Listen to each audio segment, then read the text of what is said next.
Ladies and gentlemen, boys and girls, people of all ages, humans, aliens, Restaurant. species. No, restaurants aren't people. Restaurants can't tune into our show themselves. But I would argue that aliens would be able to press a button. Anyway, hello, friends. It's your good people over here at Heel Section. My name is Raph Sparza. I am joined by Mike Stallings. Mike, how are you doing today, sir? I'm good. Mike, the question on everybody's brain right now. What the fuck is wrong with this belt? What's right with it? Is a real question. Mm-hmm. Somebody okayed it, obviously. Somebody thought that was a good idea. But when a good idea doesn't register with the masses, and I guess we have a problem. What do you think it looks like to you? Because it screams many things to me. I think it's kind of like a Rorschach test where you see what you want to see out of this belt.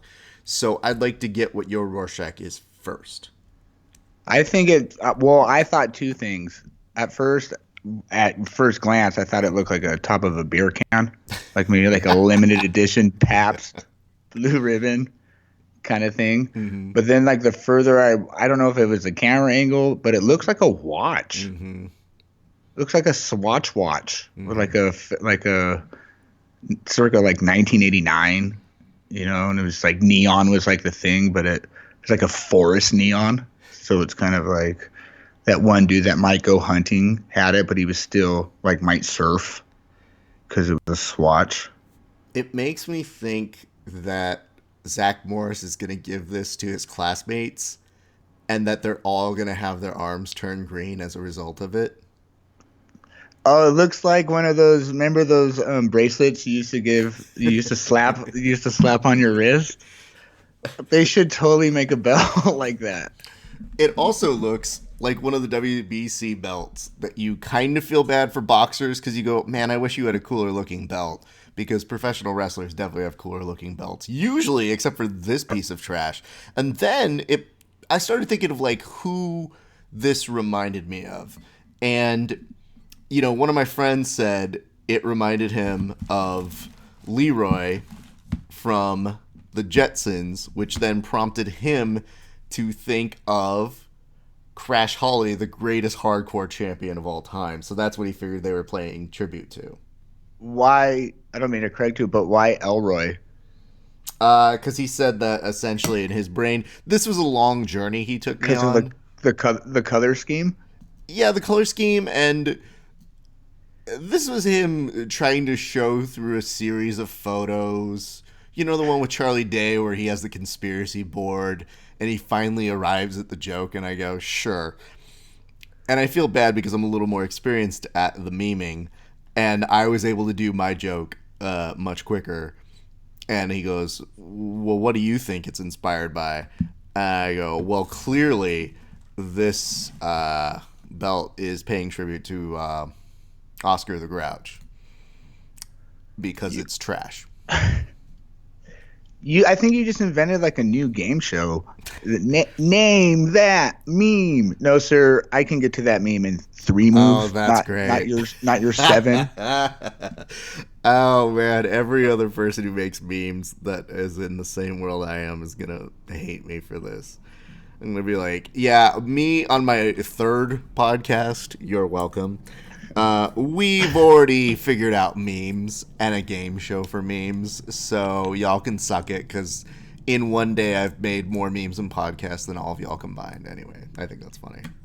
So can we talk about the fact that the way they presented this belt was basically Money in the Bank, but without the ladder? It was kind of like money on the mat, or money on the floor. Yeah. I mean, essentially, right? Because they just didn't take the time to hang it up on anything, and it became a scramble hour. Mm-hmm. The newest fad in wrestling. The 3rd hour, he failed to mention, we went on this long rant of setting up what the 3rd hour was going to be, and then he went right into saying that they were going to be the first to win it right now. Yes. It was like, so what's happening? What's happening every 3rd hour? Don't know. we're still trying to figure out how many people can switch back and forth between the brands because it's for 3 people. Wild card. But maybe 5? I don't know. Does this count that people can now cross over between the shows a little bit more? It's weird because the whole thing about wrestling fans is we should be able to have wild imaginations. Like, oh, okay, great, we'll play along. But when you define the rules and then kind of screw around with the rules a little too much, I think that's when the fans seem to prod back. There was a post I saw today that was critiquing the amount of referees who were not counting full shoulders on the mats as a means of saying, like, oh, for fuck's sake. And then at Money in the Bank, when they said that Shane McMahon was demanding a rope break, and people in the crowd are like, we know the rules. You don't get a rope break in fucking cages. Michael Cole even was yelling at the ref. Mm-hmm. So to bring that to, like, the end of the storyline, well, then I liked it, too, on the same token, after they got done with Titus O'Neil, and then when Bobby Roode came out and then had to pin him, the announcers were confused because Bobby Roode took off without the belt. So Corey Graves said, well, can't they just pick it up? So they were confused to the fact that it's not like a pickup belt that now that we picked it up, now we go on to the phase where people have to get fucking pinned. I don't know if it happened too fast or nobody was told. But if Corey Graves and Michael Cole are having a disconnect, we imagine what the fucking fans were. Oh, God. Yeah. I mean, this is supposed to pique our interest and get us back on board. And maybe, I don't know, maybe it brought us universally together in hating it. It's hard to say. They wanted to have it be that you go on more on their social media. Yeah. They're going to have it done on Twitter. And they can't have the people from NXT UK, so they're going to do most of it at the Performance Center with the NXT people, or they're going to bring them on the road just for this. You know, it's kind of a slippery slope they're dealing with because they already have this wild card rule. So I don't know if they're scared to just throw it all out or if they're just kind of dance around it for some new catchphrases because, I don't know, AEW seems like they're doing, not to jump the gun, but it seems like they're having more of a success with doing retro things. Well, deeming them retro things, you know, but having it presented in a new light. That's why I don't think the hardcore title would have been such a bad thing. But I guess the advertisers still can't be hardcore these days. I don't know what their rationale is for not calling it anything other than a hardcore title. Sure. And I'll play along. 24/7, cool. I'll play. Let's do it. But to sit there and now, as we're doing this, have the issue of thinking like, wait, but that belt just looks so bad. I just can't get behind that. I'm all for doing it via social media. I mean, I know that we're in the era of DDT, Iron Man Pro, and that opens the door to some fun. And I was talking with you off air about this, but I really do think having R-Truth describe it as something that he's very, very scared to have on his possession, and that please leave me alone until I get to SmackDown so I can talk this out. It made me laugh. So I'm in a good place of I kind of want to give it some leeway, at least for the concept, not for the belt. The belt into itself, I would be mocking freely. But, you know, we're just in the beginnings of it. I understand. I miss that 24/7 element because that was really, like, I think something that was unique at that era and that time. And it does give the smaller guys a little bit something to do. I mean, they might as well just call it the fucking 205 belt and be like, well, we don't know what to do. That reminds me of when my favorite hardcore moment is when I think it was Pat Patterson and Gerald Briscoe were involved in the APA. I think the APA I think Bradshaw might have had it, and they fell asleep. Oh, so, right, yeah. But the ref, 1, 2, yep. Yeah. He celebrated on That's one of my favorites, too. So I think the only way they can maybe execute it correctly with R-Truth is, I mean, because he's always forgetting stuff. If, like, next week he shows up in a 7-Eleven because he thought it was the 7-Eleven belt or some shit. So the interesting thing in my perspective is that he was the one to mention little Jimmy, and I said, what a gift. What a gift that could be, because I'm always thinking of ways that we can take off the title and people in the WWE BJJ sphere. And by the way, thank you for legitimizing my belt even more. My $9.99 belt that I have looks better than that piece of garbage.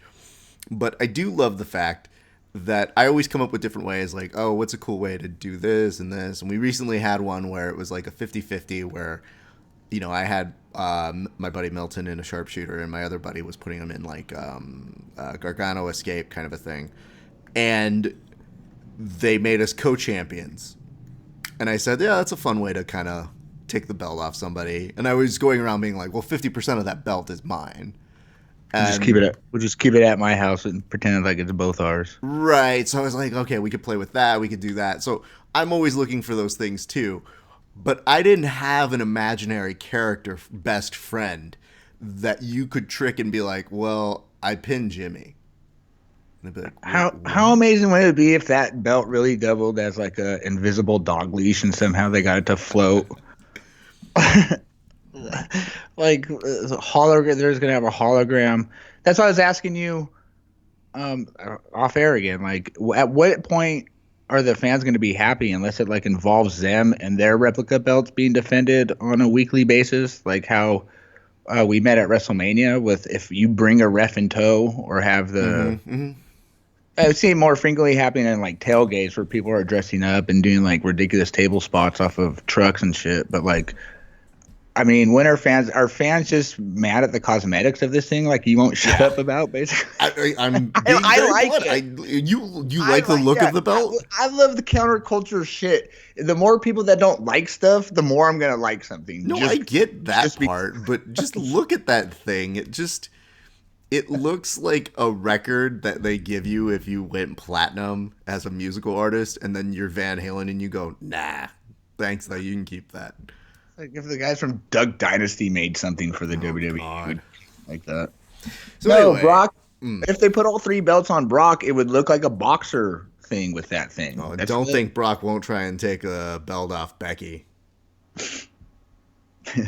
What? Yeah, just to have all the belts just because? That'd be kind of fun.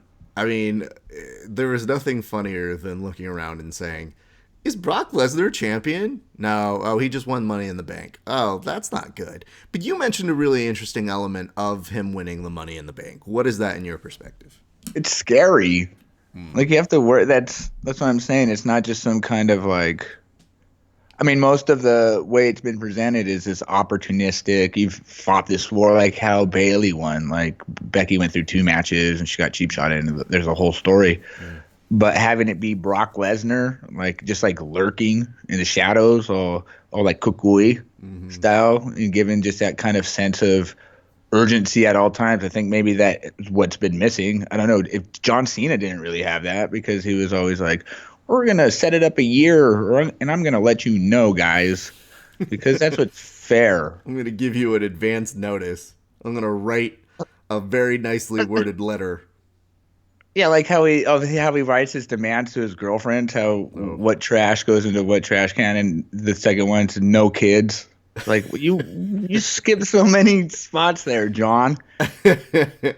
My thing is just seriously laughing to the point where I go, listen, guys, this is all something we're gonna get behind. John Cena is gonna ask for your daughter's permission, aka the dad of the belt's permission, before he can go and challenge you for it. It's Money in the Bank is a very strange thing, but it's one of a great concepts that you are already kind of in on. And you talked about the element of bringing in the fans as part of it.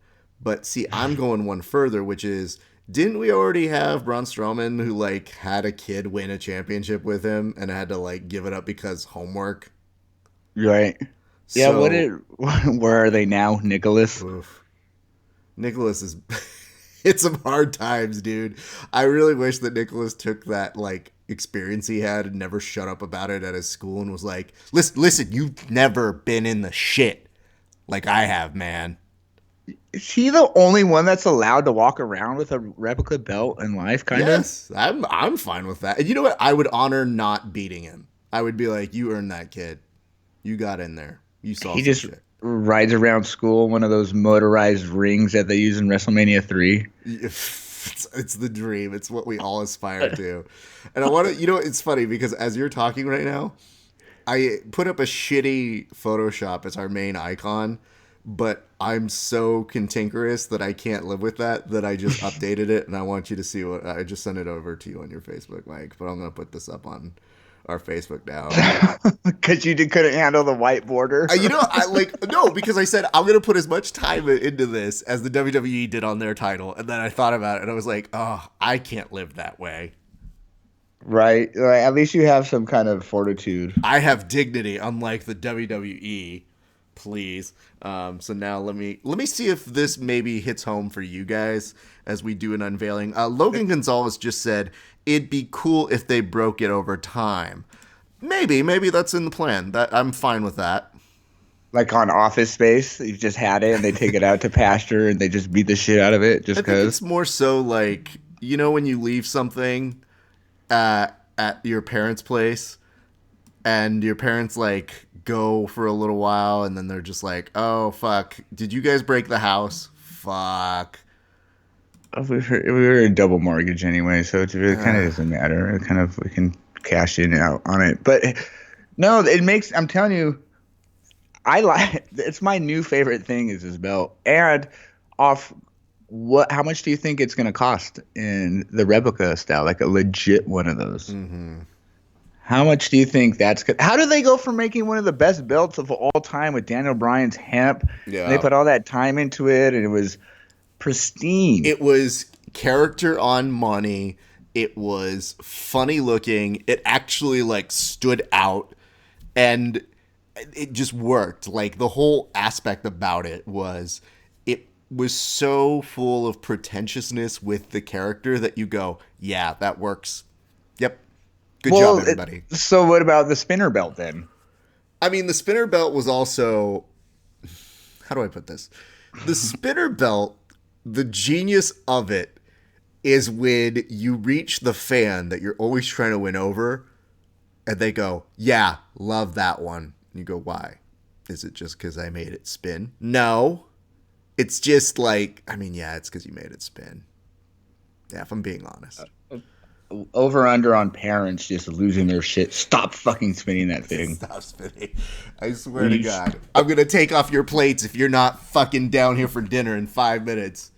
It's like the new Christmas Story where there's no more glue. Like the dad dismantles it so it doesn't spin, or like glues it so it doesn't spin, and the mom's just tripping. Logan clarified his note and said, it's the 24/7 belt, so why not spill shit all over it, run over it, things like that. No, I'm with that. I think that's a good idea. I like how Logan's trying to find like a classy way to destroy this piece of shit that you guys all are banning against. I want you to, okay, but if you look at the fucking photo I sent you, tell me I didn't just improve the fuck out of it. I think the belt should just be Oscar the Grouch. It should just be an Oscar the Grouch hand puppet, basically. So good. No, I think they just, now that you posted that, I was like, wait, did they just make a belt that looks as close to Mick Foley as possible? Like with this off-color flannel and just like sure, gaudy Christmas 24/7. It's Christmas 24/7. He probably fucking designed it. That's why he's mad that he couldn't get it over. Like his promo, he took credit online or discredit online for not being able to get the belt over because of his shitty promo. No. But the fans are gonna shit all over it no matter. They shit on the Universal title mid-match. Yeah. I mean, the Universal title, the joke that they said that I think was really funny, I don't know if it was still real to us or whatnot, but they're the ones that go, they just keep sending poor Mick Foley to just display new shitty belts. Mm-hmm. Yeah, well, what happened to the Saudi Arabia one? Oh, right. Would you have been more mad if they just recycled that belt? We're like, no, wait, no, that's the different belt. You know what I mean? So why are we going to break this one? It is, Logan, I'm telling you right now, the more you look at it, the classier. It is the classiest. Hold on, can I... Think Sugar Ray Leonard. You're going to shit on Sugar Ray Leonard and his shoelace belt? Okay, there's a lot of things happening here. Logan, thank you for chiming in. One, I feel that we should start a new rule on this show, which is whenever we address an audience member, it should always be brother. Second, Let me tell you something. the funniest aspect of what you're doing here is you are slowly turning into Trump, whether you know it or not. When you're like, listen, this is the classiest belt we have ever seen. No one's been better than this belt. It's true. Everybody knows that. You know it. I know it. Everybody know it. Bigly. Bigly indeed. Logan, you are fucking crushing it. If you guys have more comments, questions, concerns, since allegations, we will take them in the comment section because we are streaming live on all of the major platforms. We're on Facebook right now. I believe you can also find us on our YouTube page. I think this is streaming live on our YouTube page as well. So if you guys have comments there, please send them our way. We'd love having you guys incorporated into our show. But I think that does start to transition us very nicely as we start to talk about Money in the Bank. So you had an experience with Money in the Bank, which is you were watching with a new friend or an old friend, I guess I should say. What was that experience like? Well, to meet somebody 8 years later that you've only talked to online, either through a message board about wrestling or when you go fishing on Red Dead Redemption, while I was in beta, meeting them was, it was weird because it's like, I know this person, so there wasn't like, no, I'm nice meeting you. He was just like, I'm in the Switchblade shirt, which was questionable at that point. But Michael Peters is one of those dudes that has all the Bullet Club shirts, like has all the WWE Funkos, and it's just like, why do you keep buying the same shirt over and over? It's just, that guy the guy that sits in the front row at or Frank the Clown, for fuck's sake. Anyway, but yeah, it was a weird thing to see him come to the West Coast and get acclimated and also not stay off his fucking phone and go and spoil basically the biggest spot of Money in the Bank, which I think we're at this point where have we watched too much wrestling to where nothing can really spoil it for us. I mean, it's cool to catch a live glimpse, but like low-key, I kind of called that. You know what I mean? If it's the first time, I don't think WWE got enough credit for the way they booked Bayley. But yeah, it's cool to see a fellow WrestleManiac. This town's going to be insane on Thursday, come Thursday, Friday, Saturday, with all this star cast, the AEW hubbub being in Las Vegas. I fortunately or unfortunately live out here, and it's going to be basically a Woodstock for these wrestleheads, and that can only be good or really bad, because I don't know if you've ever been to these conventions. It gets a little sweaty. Yes, it does. I want to point something out here, which is that when you do end up watching wrestling with other wrestling fans, there is a great moment. See, so I like bringing in civilians sometimes because I like seeing their honest and genuine reactions, especially if they're not following on storylines. If you have somebody who's equally as knowledgeable as you or equally as into it as you are sometimes, you do find yourself just kind of going, okay. I mean, Vince has really been trying some new stuff. I don't really know if that's working. What do you think? Yeah. No, it's cool. Oh, okay. Finn's dying. That's cool. He's doing a lot to try and help this. You're always on the defensive, and that's why I'm wondering if that goes back to my question, if we're so spoiled from being around it for so long or being in like major markets, because you're in LA, so Staples Center is like parking. And PWG is like downtown. Well, before PWG used to be like Reseda. Resita's the best. No, Resita's a very lovely place to be. However, a Reseda Veterans Post is one where you go, are they cleaning this up? Is that beer new? Where have we been, people? Is this place being scrubbed down? Because there was some blood. Let's be honest. For sure using the same pitchers. They're for sure using the same beer, funneling the same beer pitchers through from person to person. It's 110% fact. But I will say this. looking at the way things go, I'm glad that you were able to experience that with somebody else. Did you have moments that you actually enjoyed from the pay-per-view? Because this seemed difficult to go up against the Game of Thrones, which I know some of our wrestling brethren would be preoccupied watching. But those of us who are smart and cultured were watching Money in the Bank. So was that difficult? Did that change anything in terms of what you saw them maybe getting a little desperate, or what was your interpretation all around? What is this Game of Thrones you speak of? Oh, thank God.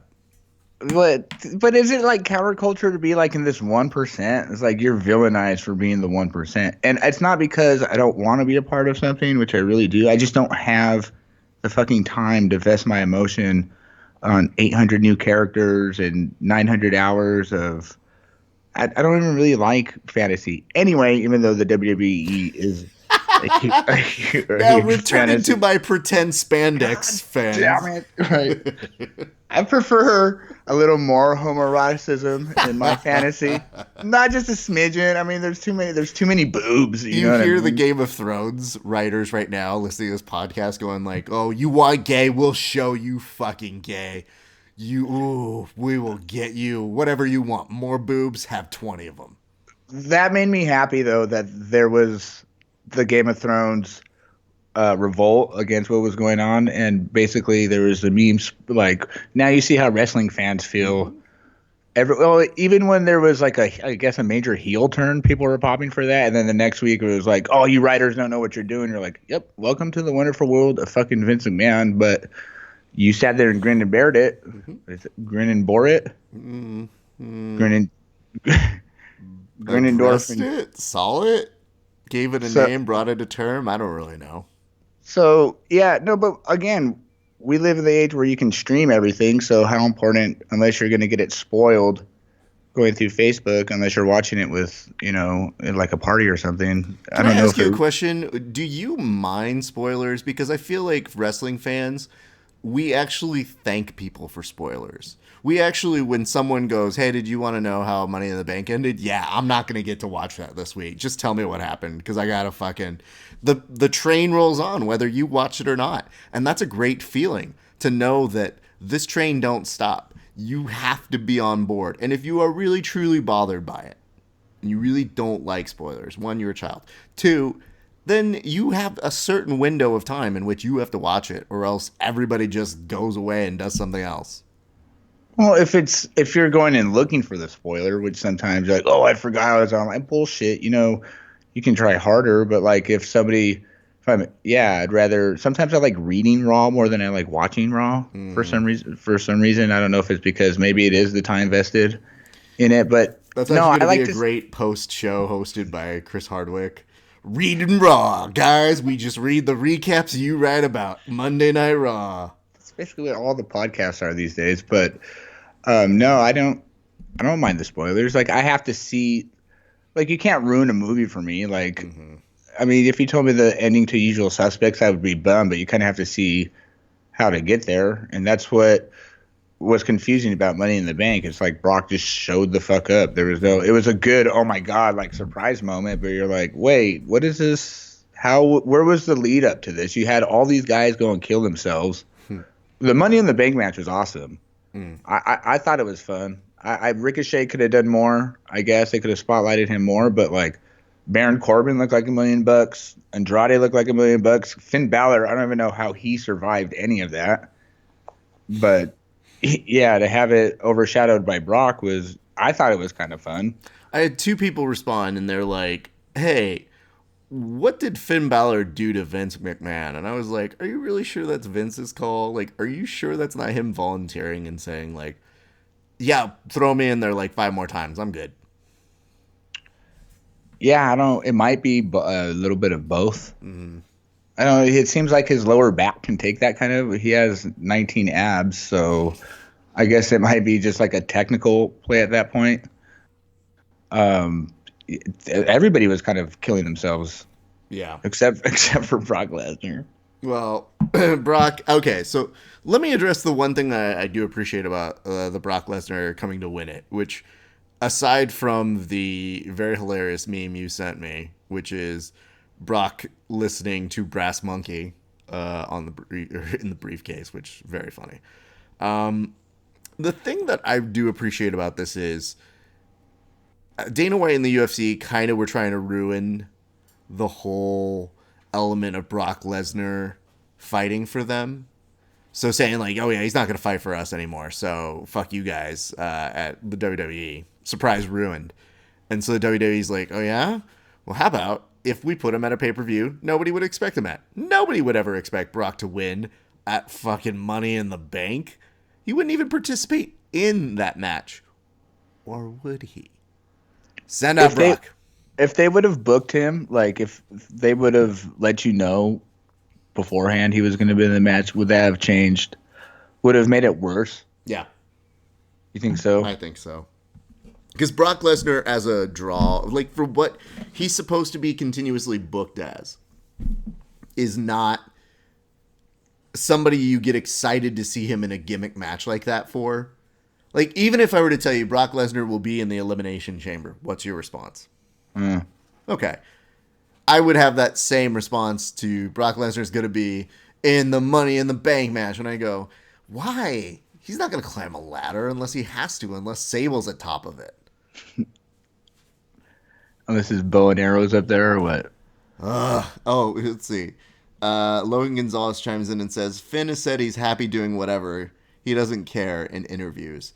Yeah, no, I know that, but I also worry that I say I'll do anything at my job too, but that doesn't mean I will. Like, I tell my bosses, like, yeah, I'm down to do whatever you guys need me to, stay an extra hour? If there's anything I can do, let me know. Actually, there is something you can do. Wait. How dare you take advantage of what I said you could take advantage of? You're not supposed to take me up on that. Rude. I quit. R.I.P. Super Dave. Super Dave, indeed. I will say this. What other thing? So you said you were happy for Bayley. Okay, so that's what I was actually kind of thinking about. I was talking. Is that what's missing now from so the Brock is just like what everybody's talking about, but we just got off this Kofi ride. This 11-year story in the making. It was almost damn near perfect the way they executed it. We have this Becky Lynch becoming the man and going after Ronda Rousey and having this hill that she had to climb. Well, that finish was a little anticlimactic, and Kofi, did the impossible or dreamed the impossible and achieved a boyhood dream. Now what?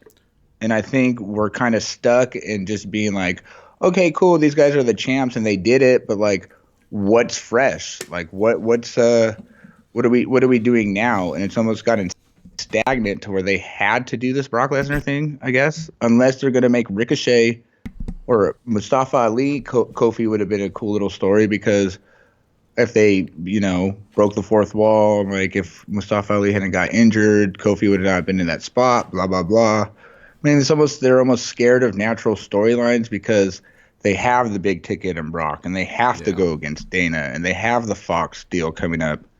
That's what I thought immediately. Like, oh, he's going to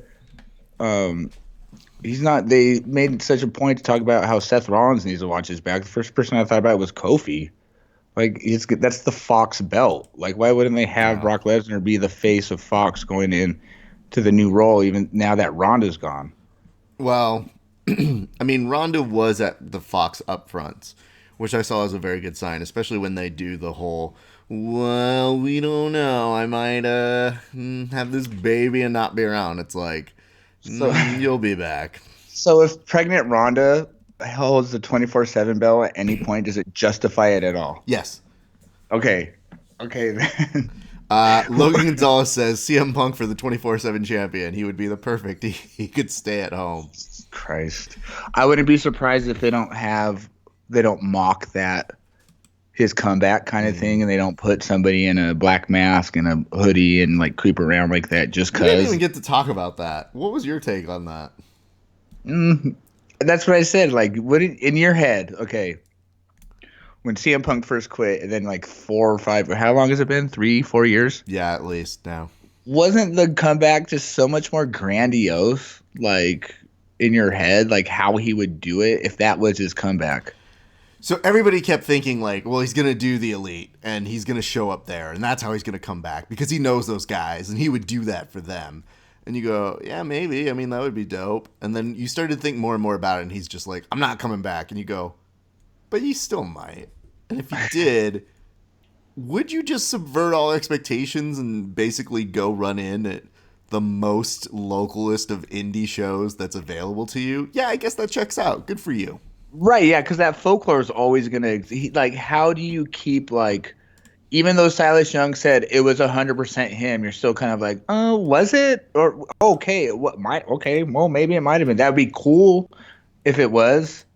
You know what I mean? And then you get the backstory and how that's one of the first places he ever wrestled in, and they're tearing that building down and they're paying homage to it, so it kind of makes sense that he would do all that, but. I just thought it would be like, at least for like, I don't know. He never went away. He's still famous. Isn't he doing some like commentating now for? Yes, he will be doing MMA commentary. I think he's premiering at that with, is it Cage Warriors or something like that? But something this weekend on the UFC Fight Pass. I think people are mad that like he's progressively getting. Like going down like the shit slope of careers that's offered to him, but he doesn't care. He's like fine with getting demoted as the best in the world down to fledgling UFC fighter to like being an announcer for like a fourth rate promotion that somebody might hear of if they have next week. I'm gonna be getting the coffee as the world's best PA. You don't give a fuck. You know what I mean? So I think what is it? Do you want to see CM Punk back in AEW? Yeah. Of course you do. Do you want to see Ryback at AEW? No. But they're two different extreme ideas here because CM Punk, even at his most angry of wrestling, kind of, living your dream and then finding out your dream isn't your dream kind of a thing, is still like he's still good at what this affords. That doesn't mean it's going to be great again, because as we get older, you don't necessarily always have that same passion or fire. And I wouldn't want to make somebody do something they don't want to do. I was just thinking that's so funny. In my head, I was just thinking, no, I don't want it. No, but I don't want it. But come on, Jimmy, Philip. You're by far the best at this, and if you can just go give it your all, this one last no, I don't want to. That will give you $900 million. No, it's the principle of the matter. Like fuck you, dude. I think they won't, the best in the world. They won't let go of it with Shane too, kind of. Yeah, I'll say this: for every bit of me that would love to see him back and doing it, I always am outweighed by the fact where I go, man, he'd be so miserable, though. I don't want to make the guy miserable. It's just weird when you do have a talent for something, things don't work out. And this is a true, real, like, this is wrestling playing in everybody's life. As you get older, kids, I don't want to tell you not to go out and, do your dreams and whatnot. But sometimes you find that your dream, when you get there, isn't what it's cracked up to be. My biggest case in point in this is always Conan O'Brien. Conan O'Brien wanted to host The Tonight Show, but he wanted to host The Tonight Show that was in everybody's brains from one, Johnny Carson. He didn't want to host the Jay Leno Tonight Show. He wanted to host the visualization he had of hosting the same one and having that same revered status that Johnny Carson once had. But times change. He changed. Everybody changed. And at a certain point, you get to that point where you get to host the show, and there's so much pressure and crazy things happen that your dream no longer is your dream. Not just because of you, but sometimes situationally. And I wonder if that was the case. CM Punk's like, man, I'm going to do all these indies. I love wrestling. I breathe it. I live it and ingest it. And then you get to the big show and you're like, man, I'm the champion. This is great. Everybody's loving me. I'm like at the prime of my career. And wait, you want me to lose to The Rock, who's just showing up for 2 minutes? No, they kept Leno. It's like they kept Leno on. What was that weird time slot they gave him? That was the Jay Leno show.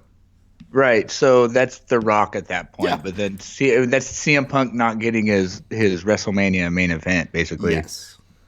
And that does suck. So, again, it's like getting there, being at the top of the field, maybe not what you have ideally envisioned in your head. And then sometimes saying, you know what, it's okay that it's not the way it was in my head and to walk away from it. So in that respect, I totally understand and think it's fine. My problem is you don't get age back. So if he's going to make a comeback, it's got to be soon. Just in terms of how he can live and that you don't see it to the point where it's one of those wrestlers where you go, please don't be in the ring. Oh, what a great segue to explain what's coming up in Saudi Arabia then. Are you serious with that? If that was the case, if anything, why are we doing Goldberg versus The Undertaker? Saudi Arabia, where wrestlers come to unretire. I'm surprised Kamala's not the host of that shit. I don't know, man. The best part is saying, because there's still a certain demographic that's like, would you like to see Goldberg wrestle? They go, yeah. And the rest of us going, I'm good. And they go, okay, cool. Would you like to see Goldberg wrestle The Undertaker? No, if we're going to have to do The Undertaker, let's do somebody else. That'd be great. Thank you. I think we live in a scope in our brain what video games basically try to do. Like, you're into the entrances. You remember how they were, like, because they've already established themselves as they were the best, The Rock and stuff. You don't have to wait for them to develop. We don't know if Mustafa Ali is going to be the greatest wrestler of all time. We haven't given him time yet, but we have that nostalgic feeling of when they were in their prime, and we already remember. So I think they try to encapsulate that, but then we go like, oh shit, like you said, they're way old, and we have to watch them do this now. I mean, we saw the entrance. Like, if they just let them do their entrances and then like bow to the crowd, I think it would be as fulfilling as actually having. Right when you mentioned entrances and being done, I thought, no. You know what? If they got to inside the ring and there was a table set up and they played bridge, I would actually appreciate that more than them wrestling. Like them having a poker tournament against each other, and cool. Where is that? Wow, where is that? Where WWE Network? Where is fuck table for three? Let's get a 9-seat sit and go going, boy. Because I've told you this as a thing, I think, a couple times, which is I have a lot of people that I interview in MMA and in jiu-jitsu who are always like, oh, you don't want to compete? And I was like, nah. I was like, my ideal form of competing in MMA would be doing the giant walkout as if I was in Pride Fighting back in the day when they had Sexy Yama doing a full-on performance before he made it to the ring or the octagon or the cage. And for me, as soon as I would make it to the cage, I'd be like, and I'm done. Thank you guys very much. That was a lot of fun. They'd be like, are you going to fight? No. That's a giant misconception. I'm not fighting. Thank you. I'm just here. I'm rapping Wrath. I mean, it's just an excuse to put on a performance for honor and thank you. What, like, so you have in my vision is like you got a full like Adidas like red sweatsuit going. You got like a big. You're almost like a little different, but sure, I could do that. You're almost like close to LL Cool J. I mean, I get where you're going. It's like a little electric boogaloo, and I could do that. It's just red and Mexicans don't go well together. I don't wear red or orange for obvious reasons. Those are two colors I kind of stay away from. But yeah, sure, okay. I'm down with the full Adidas. So you're going to come out in like a full yellow, like Dwayne Wade edition and almost be like the DJ Khaled of, like, you're not going to really say much, but you're just going to basically hype up everybody for your walkout kind of thing. My wife, I didn't know this until we were watching SNL the other day, but my wife like revealed to me, she goes, oh babe, you didn't know I love DJ Khaled. And I go, where did that come from? And she goes, I love what he's all about. And I go, what is he all about? And she goes, things. He shows up, he likes to garden. And I go, how do you know that? She goes, I don't know. But I've been told by the media that he's great. And I love the songs that he, and then she used air quotes, produces. But I love the fact that he just gets in there and just goes, another one. Inspiration. That performance confused me, for real. Like, I was like, how is this wait, why is he the feature? And then he had like all this top, like he had what, like Travis Scott on and some other. It was like, shouldn't it have been like Travis Scott featuring DJ Khaled? Like, he's the American dream personified. Yep. Are you kidding me Sorry, that you Dusty. just? Yeah, well, if that's what I'm saying, now you're coming out with that all yellow Dwayne Wade edition polka dots. You know what I mean? But now that I think about it, I think you would use your dog. I don't even think you would come out too much. You'd be walking Lucy out on a leash and spreading roses behind her, like almost like in a tuxedo, like a yellow, like a Dumb and Dumber style tuxedo, but that looked classy though. Yeah, no, not just some fucking pathetic guy doing it. Yeah, no. I like that Logan says he has the best Snapchat ever. Like, Logan, thank you for proving us right when we say, what is his musical talent? Snapchat. What is Snapchat? Do they Game of Thrones on Snapchat? They do. How will I say this? I enjoy the fact that DJ Khaled exists. But yes, that would be my dream to go there. So I think if the WWE did that for their Saudi Arabia shows, they might confuse the Saudis a little bit with that, and I'm okay with it. But to get them there and to like have them do an ultimate bake-off, like, totally cool. All right, Raph, do you want to see The Undertaker wrestle Goldberg? Not particularly, but we're going to do the greatest hits, aren't we? Yeah. I'd rather play the game if they took DJ Khaled to Saudi Arabia and put him in a burqa and randomly threw him into the crowd to find DJ Khaled. That would be more entertaining to me than having to watch The Undertaker. Because even when Daniel Bryan wrestles, like, let's get serious for a minute, Raph, if you don't mind. Okay. You're scared for these motherfuckers.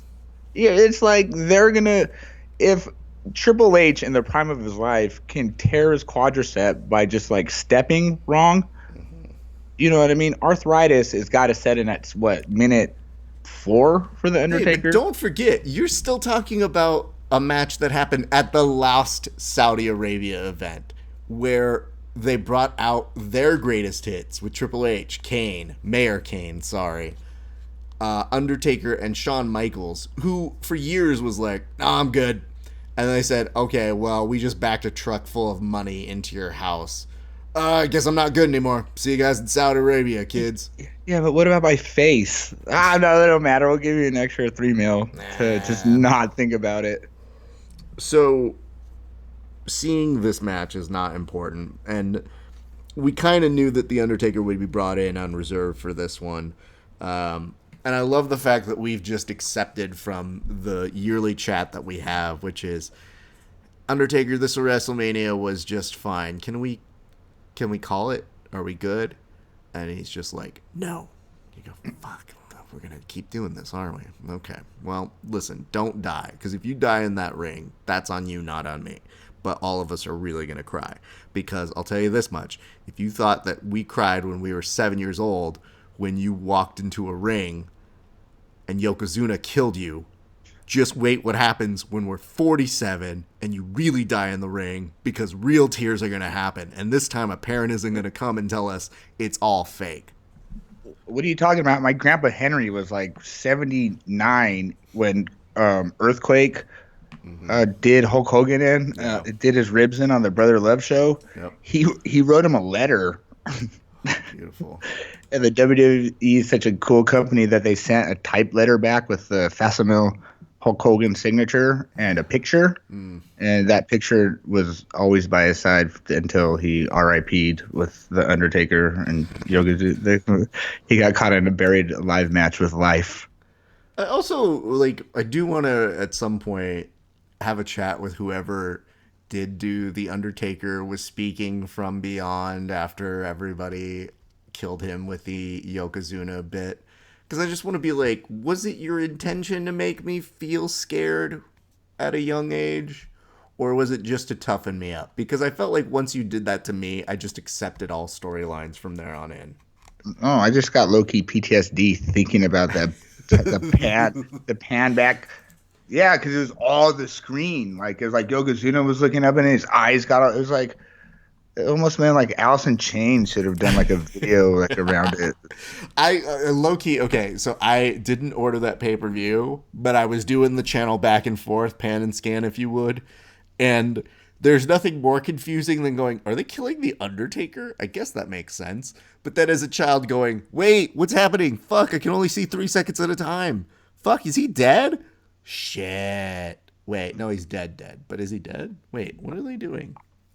I wish they did that. That was like part of their trivia questions. Like, how many times did the WWE kill the Undertaker? It's like, can we just get like an over-under on that? I like also saying, are we talking metaphorically or killed his push? Like, I wouldn't be mad if he came and did magic, right, at Saudi Arabia. Mm-hmm. Me and Michelle have been working on some tricks. My beautiful you're not supposed to disappear yet, babe. Shit, I can't find her. Need and point at the sky. And I just bring back the urn with the big flashlight in it, for fuck's sake. God, I love that one. There's so many great ideas. The Undertaker, God, so good. Except so are those gimmicks going to get over, like the Librarian? Not to try to like hard segue into AEW, but like, because we love that shit, the Undertaker, and like there's a part of us that likes that pre-Attitude Era garbage man, repo man, hockey player, baseball face kind of like gimmicky thing. But like, is there room for that anymore, or is it almost like it has to be like Dean Ambrose and he's gnarlier because he's like he's from the streets. You know what I mean? He probably did drugs in his life, and he might mean that. Like, is that where we're at with that? Like, you have to be like, you can't be like a. Well, don't forget with Dean Ambrose, it's got to be like, Dean Ambrose can't be a character because he don't care, man.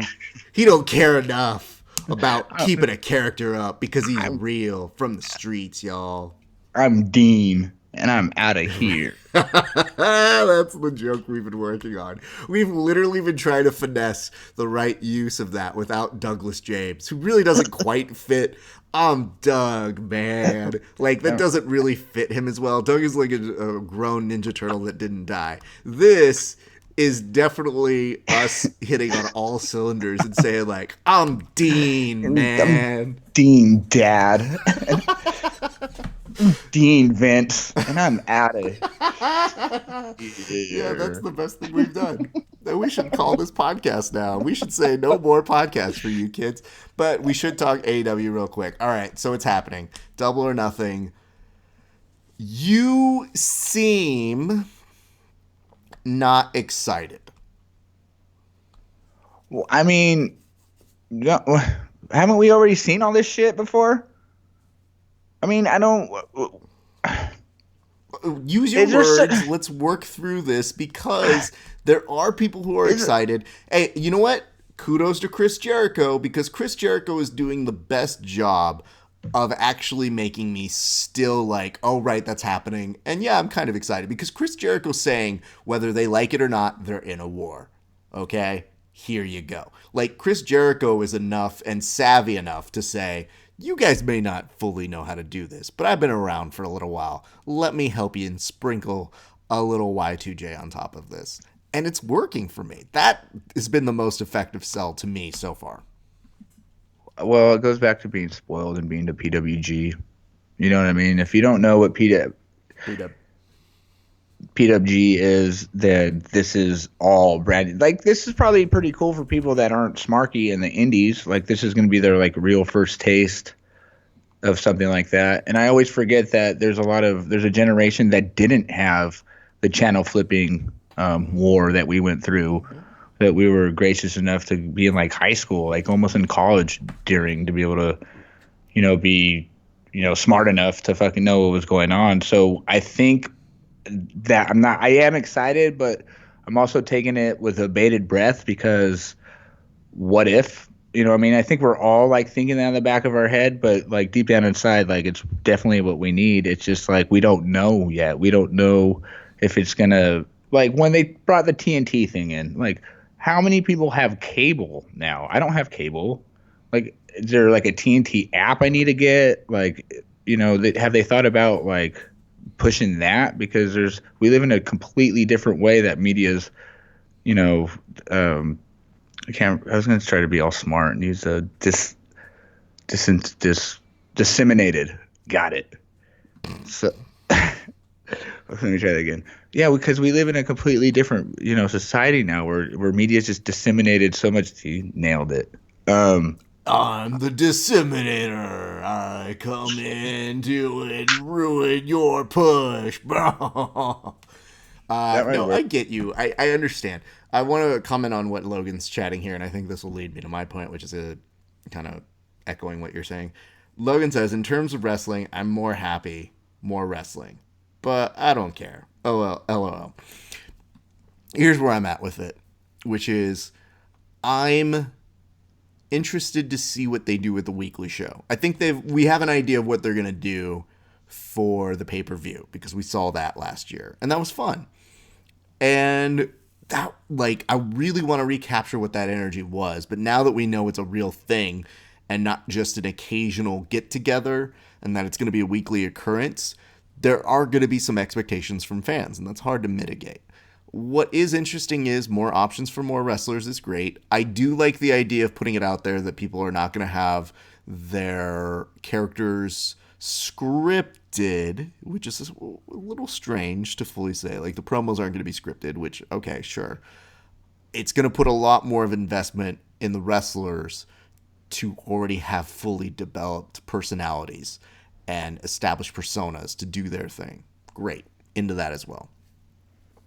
However, this full thing is gonna be batshit because now we're in a phase where, whether they like it or not, they're gonna have to be able to compete at a level that the WWE already does. And I know they say they're not competing with them, and Jericho's right in saying they are, but to offering that alternative, the hardest part with wrestling fans is sometimes they don't know what they want. They say they want a lot of things. They talk a good game, but when push comes to shove and Monday night happens, they still kind of glaringly look at what's happening on Raw, whether they admit it or not. So I don't buy this fact that people are saying, the WWE can't tell me what to do. And it's like, fuck you. Yes, they can. The ratings go down because the ratings have gone down in every major thing on television. So when people want to Monday quarterback and tell you what they think is happening, they clearly don't know enough about television ratings to know nothing is the same. And all things considered, one of the biggest consistencies with the WWE's ratings is the reason why they could command more than the UFC. So as much as you want to shit on it, you got to understand they get that business. And now you have somebody coming into this new business, and there's a very real possibility it may not draw. And that is a scary fact now, because we're going to be putting the so-called internet smart culture to the test. And I think that may be something that's going to be very interesting. And I guarantee you, if it does not do well, people will not look inward at themselves as wrestling fans. They will then blame AEW as the mechanism for it. But this is your shot, guys. If you want to see something, there is a new organization that does seem like they're going to at least try something different. Whether they listen to us or not is an entirely different thing. But that's your shot. And if you want to be vocal with them, good, do that. But understand that if it fails, it's supposed to be the manifestation of the very thing that you have been complaining about the other guy not doing for a bit. I'm not going to do the slow clap, but you said two things there: dissemination, but that's what I'm saying. Like, doesn't it fall? You said ratings. Like, doesn't it? Isn't that? Are we still living in that spectrum though? We'll live in ratings.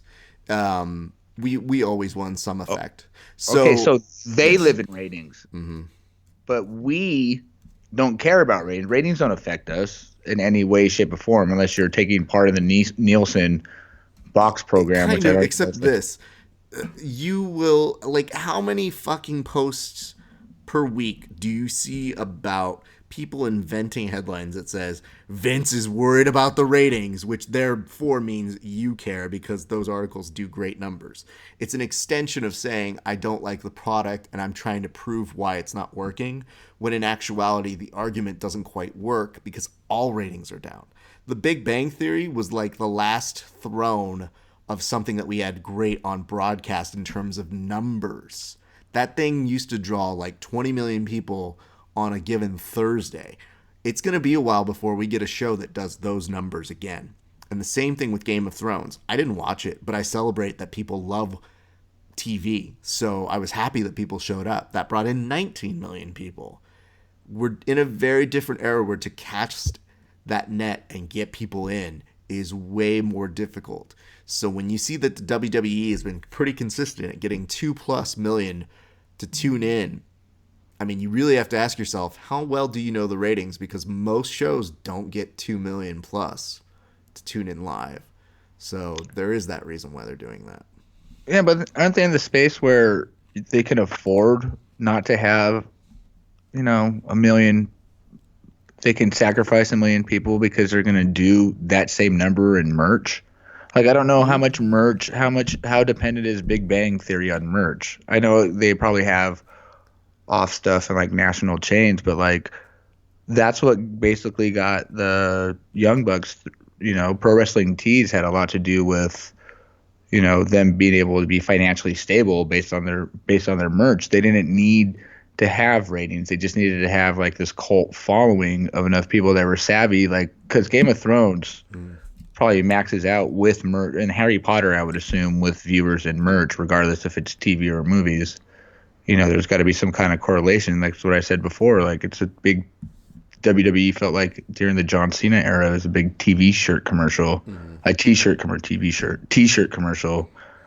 So I don't, are they willing to sacrifice, 500,000 disgruntled viewers because they know they're going to get 1.2 million subscribers for $9.99 a month, and then they're going to be able to sell replica belts, for 40% off and just be profit, regardless of the. I mean, who are the main advertisers for WWE? Do you even know? Oh no, I don't watch commercials. I don't know what they are. So is AEW dealing with advertisers, or they're just stoked to be? They're just stoked to be on TNT. So I've read a couple conflicting reports on this, and I'm not sure that they're fully straight on it, because there was the report, okay, they got this deal. Then 2 weeks later, it was, oh, hey guys, they're actually paying to be on there. And I go, that doesn't sound right. I think the most clear version of something I've read, and I don't know the accuracy of it, because again, people who report on this are sometimes in the angle themselves.